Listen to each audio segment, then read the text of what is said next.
दोस्तों आज की सच्ची घटना एक ऐसे केस से जुड़ी है कि जब तक अपराधी को फांसी नहीं दी गई तब तक लोगों का गुस्सा शांत ही नहीं हुआ। लेकिन फांसी के कुछ दिनों के बाद जब सच्चाई के बारे में पता चला तो लोगों के पैरों के तले की जमीन खिसक गई। तो नमस्कार दोस्तों, स्वागत है आपका मोहन वचन में। आज की सच्ची घटना को सुनकर आपको एक बहुत बड़ी सीख मिलने वाली है। दोस्तों कोलकाता के भवानीपुर इलाके में एक आनंद सोसाइटी थी जहाँ पर धनंजय चटर्जी नाम का व्यक्ति सिक्योरिटी गार्ड की जॉब करता था। इसका जन्म 1987 में बंगाल की कुलदे नामक जगह पर हुआ था। भवानीपुर सोसाइटी में एक पारिक नाम की फैमिली रहा करती थी। पारिक फैमिली के नागरदास और उनका बेटा ज्वेलरी का बिजनेस करते थे। इनकी एक बेटी थी जिसका नाम हेतल पारिक था जो 10th क्लास में पढ़ती थी। धनंजय चटर्जी वहाँ पर मॉर्निंग शिफ्ट में जॉब करता था। वह वहाँ पर नौकरी करने सुबह 6 बजे से दोपहर 2 बजे की शिफ्ट में आता था। दोनों तरफ सब कुछ ठीक ठाक चल रहा था। अब 1990 का साल शुरू हो चुका था। नागरदास की बेटी हेतल पारिक के 10th क्लास के एग्जाम मार्च के महीने में चालू हो गए थे। सुबह 7:30 बजे के समय वो अपने घर से एग्जाम देने निकलती और दोपहर 1 बजे तक एग्जाम देकर घर वापस आ जाती। लेकिन जब 2 मार्च को वो अपने घर आती है तो अपनी माँ से कहती है कि नीचे जो सिक्योरिटी गार्ड है वो मुझे गंदी नजर से देखता है, गंदे गंदे कमेंट करता है। हेतल पारिक की माँ ने अपनी बेटी की इन बातों पर ज्यादा ध्यान नहीं दिया। लेकिन जब 4 मार्च को हेतल एग्जाम देकर घर वापस लौटती है और रोने लगती है। रोते हुए माँ से कहती है कि माँ आज फिर उस सिक्योरिटी गार्ड ने मुझे गंदे कमेंट किए और गंदे गंदे इशारे कर रहा था। यह बात सुनकर हेतल पारिक की माँ को बहुत ज्यादा गुस्सा आ जाता है और जब हेतल के पिता शाम को घर वापस आते हैं तो हेतल की माँ उस सिक्योरिटी गार्ड की शिकायत हेतल के पिता से कर देती है।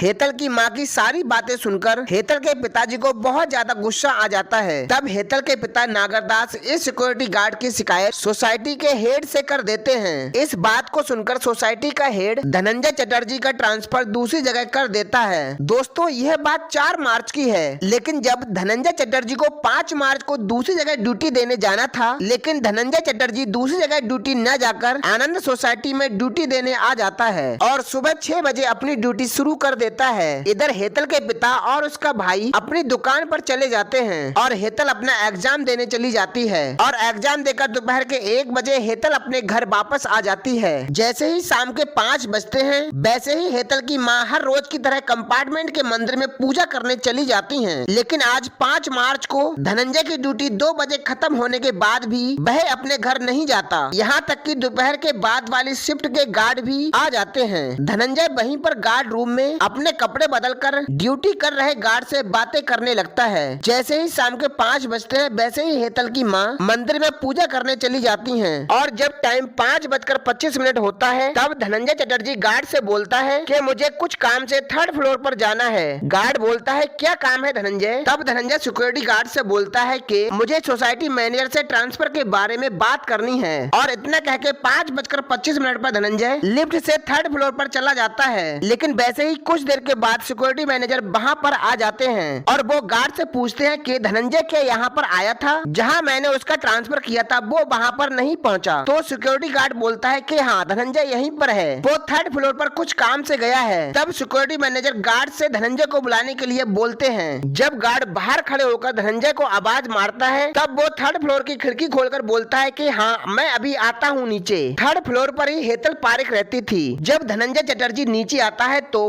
5:45 हो रहे होते हैं। सिक्योरिटी मैनेजर धनंजय से बोलते हैं कि मैंने तुम्हारा ट्रांसफर दूसरी जगह किया था, तुम वहाँ पर क्यों नहीं पहुँचे? तो धनंजय चटर्जी बोलता है कि सर मैं कुछ पर्सनल रीजन की वजह से वहाँ पर नहीं गया, लेकिन आप चिंता मत कीजिए, मैं जल्द ही जहाँ पर आपने मेरा ट्रांसफर किया है वहाँ पर ड्यूटी ज्वाइन कर लूंगा। आगे धनंजय मैनेजर से बोलता है कि आज मुझे घर जाना था इसलिए मैं रूम पर और दूसरी जगह ड्यूटी नहीं गया। इतना कहकर वो शाम वाली कोलकाता से ट्रेन पकड़कर अपने घर बंगाल चला आता है। दोस्तों पार्ट 2 में देखने को मिलेगा कि कैसे एक बेगुनाह इंसान को फांसी की सजा सुनाई जाती है।